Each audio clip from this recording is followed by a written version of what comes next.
I'm Tamara, and today I am going to walk you through all of the 12 steps that you need to know so that you can make your very own table runner. This is a super easy project, and I make it even easier for you because we will be using a jelly roll. This jelly roll is a 20 strip jelly roll, and with this jelly roll you will be able to make the table runner that we're going to make in this tutorial today, as well as 4 matching placemats and a matching pot holder. But if you want to make sure that you have enough fabric left over for the next 2 tutorials, then definitely check the link down below. I will have all of my dimensions listed there so that you will be able to follow along and make sure that you have enough scraps to make those next 2 projects as well. And when I talk about scraps, I really do mean scraps. For that pot holder, the matching pot holder, we're going to be using scraps this small. So keep all of your scraps except for the salvages. All right, so let's start making that table runner. Alright, so the first thing that we need to mention is that you will need batting, enough fabric for the back, as well as 1 jelly roll. So I am going to take this jelly roll here, and I'm going to cut off all of the salvages from the edges. Don't unfold the jelly roll strips, just leave them folded the way that they are, and then we'll cut those salvages off. The second step will be cutting our strips at 15 inches in length. So all of the strips that came in your jelly roll, you can cut at 15 inches. Make sure that the folded piece is to the left when you're cutting, if you're cutting right-handed. That way you have all of your strips just like this, but then the folded pieces we can use later for our placemats. Now step 3 will be organizing all of the strips in the pattern that you want. So you will have a few more strips than you need. To make the table runner, you will need 28 strips. So decide what patterns you want and then lay them out in the order that you want them to be seen in your table runner. I ended up using a few extra strips because I wanted my table runner to be a little bit longer. So when I made my placemats, I cut an extra 6 strips so that I could add that to the placemat. This way I could have a little bit longer of a table runner. But that's up to you. So if you want, just figure out the length that you want for your table runner.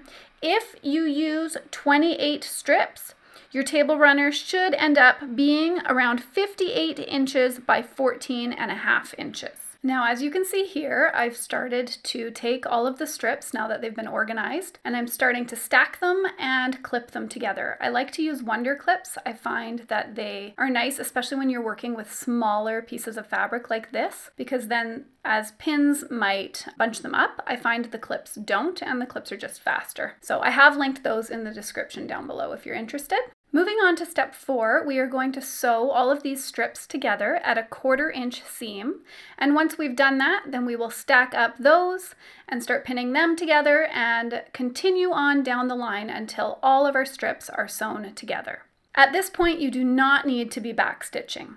Now that all of our strips have been sewn together, it's time to press our seams open. There are 2 ways that you can actually press your seams. You can press them all to one side, or you can press them open. I like to press them open, especially when I'm using a jelly roll, as you are working with a whole bunch of different colors of fabric. And so when you're pressing it open, then you're pressing the light fabric to the light fabric, the dark to the dark. But if you don't have patience for that, then just sew everything flat like this one here, and continue on down the line. And as long as you're not using too light of fabrics, having a dark fabric being folded up against a light fabric, then you will be okay. This here is the method I like to do, where I just fold it open, because then I know that when you are looking at the table runner from the front side, you will not see a dark fabric shining through a light fabric. Now on to step 6. We need to cut out our batting, and this part is actually very important, and I want you to notice the mistake that I'm making in this video, because when I started laying my table runner on top of my cut fabric, I actually matched up my edges, which I don't know what I was thinking, because when you start sewing your table runner onto your batting, even if you do a lot of pinning,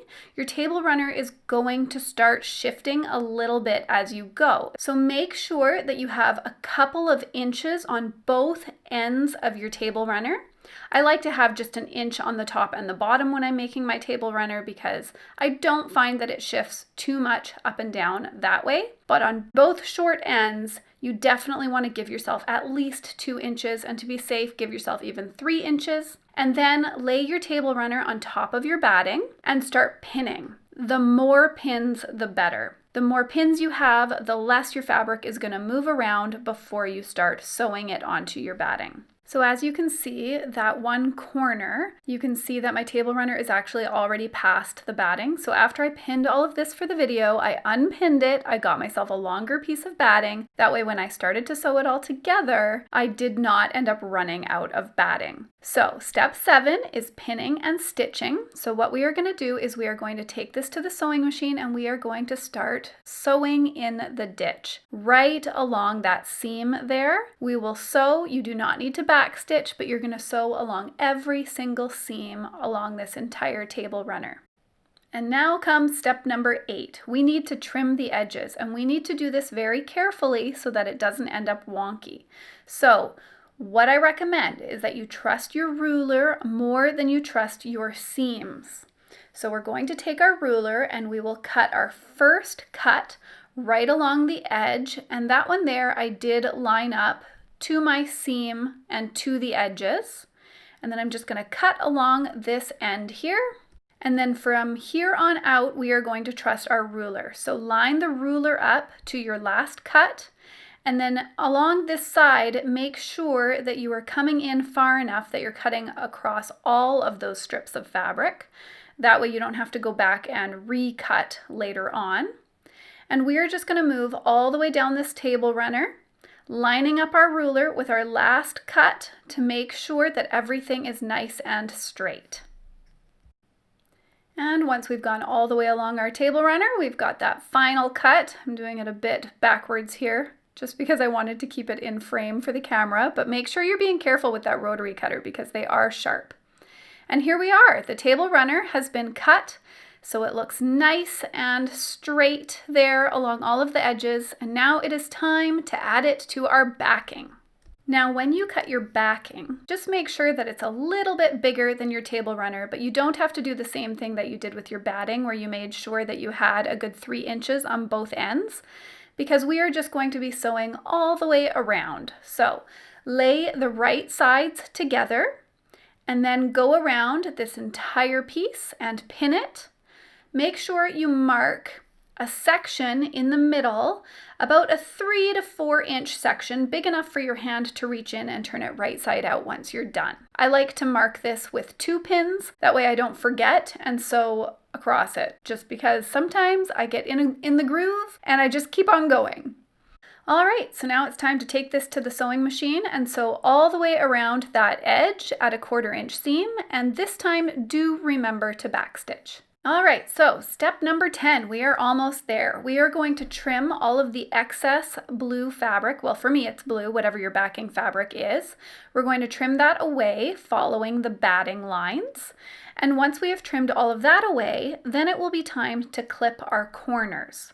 Clip closely. I like to clip a little bit of that excess batting away. That way, when you turn it right side out, you'll be able to have crisper edges. But make sure not to cut so close that you are cutting over the seam that you made. All right, so close we can taste it. Step number 11, we are going to turn the entire thing right side out, and then we are going to iron it flat. That way we will be able to do our final seam. So once you've turned this right side out, actually take a pointer, something like a flat end pencil or the fatter end of a chopstick, and you can push that into the fabric and point out those corners before you actually do the ironing. This will help the points look as crisp as possible. All right, so it's ironed, and I have taken that open section and folded the pieces in and ironed them in so that it'll be easy to sew across and close that opening with our final top stitch. So take that top stitch again at around a 1/4 inch seam and sew around your entire table runner, and this is your end result. And that, my friends, is how you make a table runner. I hope you enjoyed this tutorial. Please come back next week because I will be showing you how to make those matching placemats. These placemats I do make a little bit differently than that table runner, so come back so that you don't miss those tips, as well as checking back in the week after that, because then I will have those matching pot holders for you. Please subscribe, click that notification bell so that you don't miss these next tutorials, and as always, hit that thumbs up button if you found this tutorial helpful. I hope that you have a wonderful day. See you next time. Bye!